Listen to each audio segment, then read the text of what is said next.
বঙ্গবন্ধু স্টেডিয়ামের নাম পরিবর্তন করে জাতীয় স্টেডিয়াম করা হয়েছে। জাতীয় ক্রীড়া পরিষদ এক প্রজ্ঞাপনে বিষয়টি নিশ্চিত করেছে। জাতীয় পর্যায়ে এই প্রথম কোনো স্টেডিয়ামের নাম বদল করল অন্তর্বর্তীকালীন সরকার। আরও জানাচ্ছেন রায়ান আহমেদ।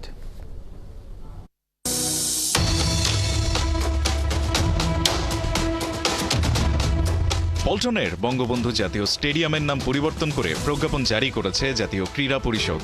নতুন নামকরণ হয়েছে জাতীয় স্টেডিয়াম ঢাকা। জাতীয় ক্রীড়া পরিষদের সচিব মোহাম্মদ আমিনুল ইসলাম স্বাক্ষরিত সংবাদ বিজ্ঞপ্তিতে এই তথ্য জানানো হয়েছে। 1954 সালে এটি ঢাকা স্টেডিয়াম নামে নির্মিত হয়। দেশ স্বাধীনের পর নামকরণ করা হয় 1 নং জাতীয় স্টেডিয়ামে। ক্রিকেট ফুটবল এখানে ভাগাভাগি করে হতো। 1998 সালে ওবায়দুল কাদের ক্রীড়া প্রতিমন্ত্রী হয়ে প্রথম নামকরণ করেন বঙ্গবন্ধু জাতীয় স্টেডিয়াম নামে।